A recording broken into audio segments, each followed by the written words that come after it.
Le film Avengers Endgame est un chef-d'œuvre sans aucun défaut. En tant que public, nous ne pouvions pas demander une meilleure fin pour la phase 3 du MCU. Mais même ce chef-d'œuvre contient une partie que tout le monde veut changer. Et c'est la mort de Tony Stark, aka Iron Man. Le playboy milliardaire avait une place différente dans le cœur de chaque fan de MCU, et pour de bonnes raisons.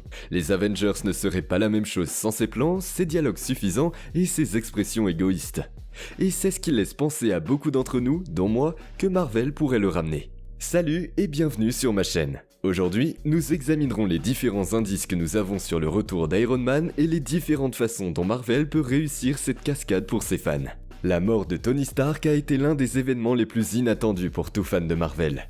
Le Avengers le plus intelligent du monde est revenu des griffes de la mort tellement de fois que nous pensions qu'il était invincible. Je veux dire, même quand il était allongé au sol après avoir utilisé le gant, j'étais sûr que Tony avait un plan de secours pour faire face aux dégâts causés par les pierres Infinity. Certains d'entre nous croyaient même qu'il utiliserait d'une manière ou d'une autre les pierres pour se soigner. Et pour être franc, c'était une possibilité. Nous avons vu le Docteur Strange utiliser la pierre de temps pour ramener littéralement une ville entière, alors pourquoi pas Tony, n'est-ce pas ? Mais rien de tout cela ne s'est produit. C'est peut-être parce que le Docteur Strange a réalisé les conséquences du retour de Tony, ou que les scénaristes savaient que le ramener à la vie gâcherait le moment émotionnel. Mais et si tout cela n'était qu'une configuration pour une autre aventure Avengers ? Et si la mort de Tony n'était jamais réelle ou pouvait être annulée ? Cela nous amène à notre premier voyage théorique dans le temps. Pendant Endgame, Marvel a introduit le concept de voyage dans le temps à travers le royaume quantique. Les Avengers l'ont utilisé pour obtenir des pierres Infinity du passé, et bien qu'aucun d'entre eux n'ait eu une conversation directe avec leur passé, ils ont interagi avec des gens du passé. Et avant que vous ne le disiez, oui, je sais que Captain America s'est battu avec son ancien soi, mais tout le monde pensait qu'il était Loki, donc cela ne compte pas. Pour en revenir à la théorie, s'ils peuvent interagir avec des personnes passées, ils ont peut-être un moyen d'avertir Tony de sa mort d'une manière ou d'une autre. Connaissant ses capacités, je suis sûr qu'avec un avertissement, Tony peut concevoir un plan pour empêcher sa disparition. Peut-être construira-t-il un costume pour lui donner le dessus contre Thanos ou quelque chose qui peut utiliser des pierres à l'infini sans subir de dégâts. Maintenant, c'est un gros risque, et modifier sa mort peut avoir des effets au niveau cosmique et personne ne veut ce genre d'effet. Quelqu'un comme Galactus et Celestials pourrait certainement remettre le voyage dans le temps sur la table. Nous savons tous que les nouveaux Avengers sont puissants, mais ils ne tiennent pas la chandelle face au trio monstre des vrais Avengers. La théorie est longue, mais MCU a fait des choses bien plus étranges. Il suffit de regarder la façon dont ils ont ramené Vision ou l'ancien Cap, et le plus gros auquel aucun d'entre nous ne s'attendait, Hulk sous sa forme intelligente.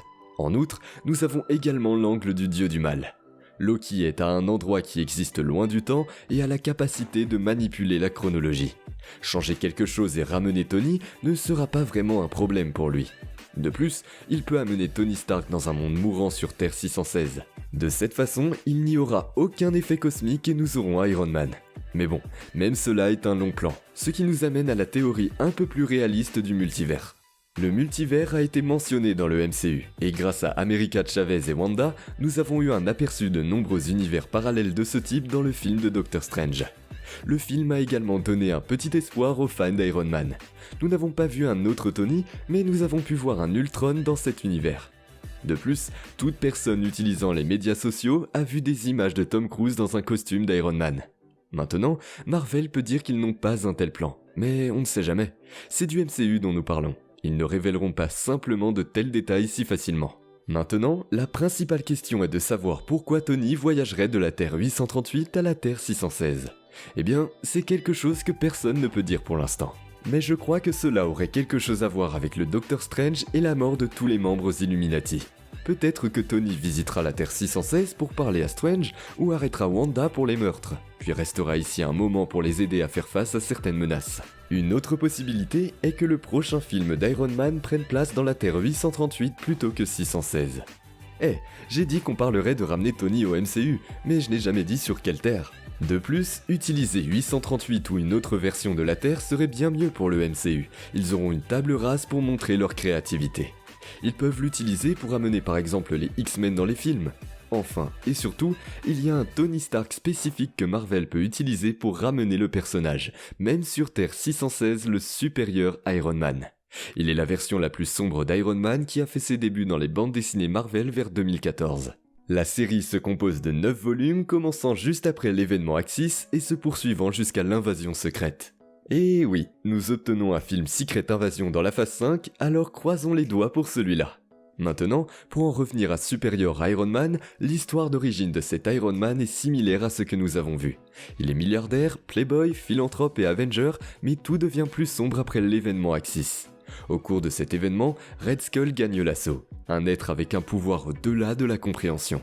Même une équipe de Avengers et tous les X-Men n'ont pas pu le vaincre. En fin de compte, Wanda et le Docteur Strange ont dû utiliser un sort de changement de personnalité qui transformait les méchants en bons et vice-versa. Le plan a fonctionné et ils ont réussi à contenir Red Onslaught. Mais à ce moment-là, tous les héros étaient devenus méchants, y compris Tony Stark. Cet événement suit donc le règne de cet Iron Man maléfique qui montre l'étendue des dommages que Tony Stark pourrait causer s'il utilisait son intelligence pour le mal. Contrairement à d'autres méchants, Tony n'a pas prévu de plan complet ou de base d'armes pour conquérir le monde. Il a plutôt développé une application extremis qui était en fait un virus déguisé, qui pouvait guérir la maladie et inverser le vieillissement. Au début, le public le recevait gratuitement, alors la plupart des gens y allaient. Une fois qu'ils sont devenus accros, Tony a commencé à facturer les mises à niveau et les gens devaient payer ses frais quotidiennement. Sans la mise à niveau, ils commenceront à ressentir des effets secondaires et reviendront à des conditions pires. En quelques jours, le monde entier était dans sa poche.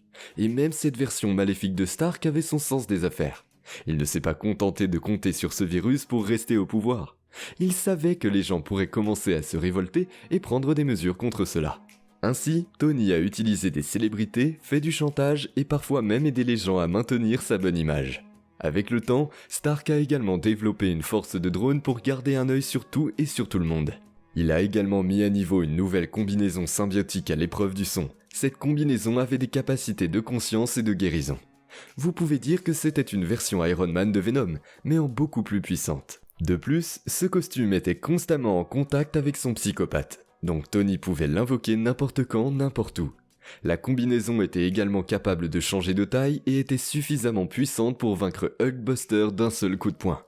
La personnalité tordue de Tony avec intelligence et richesse illimitée s'est transformée en un complexe divin au point qu'il ne se souciait que de lui-même. Il a même trompé Pepper Potts, dont la seule personne que Tony ne mettra jamais en danger. Le seul super-héros qui a même failli mettre fin au règne de Tony était Matt Murdock, alias Daredevil, et même lui n'a pas pu l'arrêter. Tony l'a vaincu en utilisant son costume avancé et a également fixé ses yeux en utilisant ses extrémis. Et quand cela n'a pas fonctionné, il a effacé la mémoire de Matt, résolvant ce problème une fois pour toutes. Tony aurait pu tuer Murdock, mais il ne l'a pas fait.